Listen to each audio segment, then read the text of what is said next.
কয়েকদিন আগে মায়ের একটা শাড়ি মা অনেক কয়েকদিন থেকে বলছিল রং করে দেওয়ার কথা। পুরাতন একটা শাড়ি। তো সেদিন একটা সবুজ রঙের কাপড় করলাম। তো যখন কাপড়টা করলাম, এই কাপড়টা আমি সেদিন করলাম। তো এই কাপড়টার জন্য তো মায়ের কথায় আমি মায়ের কাপড়টা সুন্দর করে বেঁধে নিলাম। মোটামুটি একটা ডিজাইন দিয়ে বেঁধে নিলাম। বেঁধে নিয়ে মা বলল যে ভেতরে যেন একটু অল্প অল্প ডিজাইন থাকে আর কালারটা যেন সুন্দর হয়। তো যাই হোক, অ্যাজ ইউজুয়াল এই কাপড়গুলো অবশ্য সেদিন আমি আমার একটা অর্ডারের জন্য করেছিলাম, আর এটা ছিল মায়ের শাড়িটা। তো যখন আমি শাড়িটা বাঁধার পর প্রথমে ভাবিনি যে শাড়িটার ডিজাইনটা এত সুন্দর হবে, কিন্তু যখন ধীরে ধীরে খুলছিলাম, আমার ছেলে বলে কি, মা এত সুন্দর করে তুমি ডিজাইনটা করলে।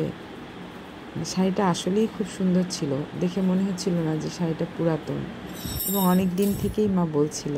তো সেদিন একটা সুযোগ হলো রং করে দিলাম। পাশাপাশি এরকম আর একটা ফুল ব্লাউজ পিসও করে নিলাম। কখনো যদি কারোর প্রয়োজন হয়, কেউ এসে যখন চায় আমি তখন দিয়ে দিই। তো শাড়িটা হচ্ছে এরকম। আমার আসলে একটা ছোট ফেসবুক পেজ আছে, কাঠবিড়ালি নাম। এটা হয়তো অনেকেই জানে না। সেই কাঠবিড়ালি পেজে আমি মাঝে মাঝে কাজ করি, সবসময় সুযোগ পাই না। মাঝে মাঝে কিছু কিছু কাজ করি। আমি অনেক অর্ডারও নেই। ছোট বেবিদের ড্রেস বানাই, সেখানে বড়দের ওয়ান পিস, ওড়না, কখনো কখনো শাড়িও করি। এর আগে আমি আরও অনেকগুলো শাড়ি করেছিলাম। তো এটা হলো মায়ের শাড়ির সেই আঁচলের পোর্শনটা।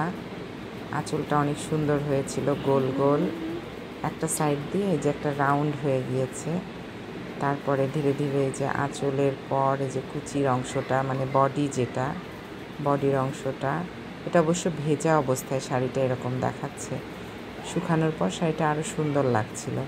আর সব থেকে বড় কথা, শাড়িটা মায়ের খুব পছন্দ হয়েছে। আর এটা হলো, আমি যখনই রং করি কিছুটা রং বেঁচে যায়, সেই রংটাকে কাজে লাগানোর জন্য আমি 1 গজ 1.5 গজের কিছু কিছু ছোট ছোট কাপড়ে কিছু ডিজাইন করে নেই। এটা হচ্ছে সেরকমই একটা কাট পিস ছিল। মোটামুটি 1 গজ কাপড় আছে। একটা কাপড় রেডি করে রাখলাম যে কখনো কোনো ছোট বেবিদের জামার জন্য প্রয়োজন পড়বে। মা আর আমি মিলে মাঝে মাঝে বিভিন্ন রকম কাজই করি। আর বাটিকটা মূলত আমি নিজেই করি। নিজে করার জন্য বাটিকটা আমি একটা ছোট্ট ব্যবসা হিসেবে প্রতিষ্ঠা করার চেষ্টা করছি। জানি না আসলে করতে পারবো কি না, কতটা সফল হব। সবার ইচ্ছায় হয়তো একটা সময় পারবো। এই তো আমার কাপড়গুলো ছিল। ধন্যবাদ সকলকে।